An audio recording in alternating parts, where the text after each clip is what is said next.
khususnya dari para ASN. Oleh karena itu, saya mengajak semua ASN pemerintah Banda Aceh untuk menjadi agen perubahan di lingkungan pemerintah kita, di lingkungan masing-masing.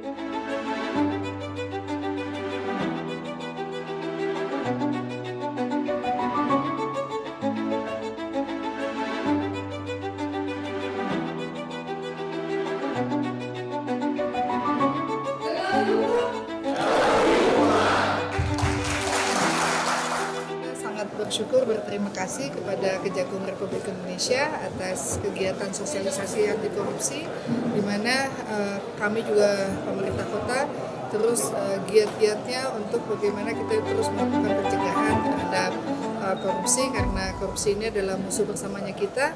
Dan dengan melakukan upaya-upaya baik itu sosialisasi, kemudian juga membenahi tata kelola pemerintahan, menggunakan e-government, kemudian juga meminta pendampingan yang selama ini pendampingan hukum yang dilaksanakan oleh Bapak Kajari Kota Banda Aceh itu cukup baik, koordinasi kami, konsolidasi, dan bagaimana kami berkolaborasi, begitu juga dalam hal penegakan hukum. Jadi aturan-aturan yang ada di Banda Aceh dalam hal penegakan hukum kita, baik kesalahan-kesalahan sampai dengan baleho dan sebagainya di tengah-tengah masyarakat, kemudian juga dari birokrasi, reformasi birokrasi, dan semua ini kita upayakan agar Banda Aceh ini bisa bebas korupsi.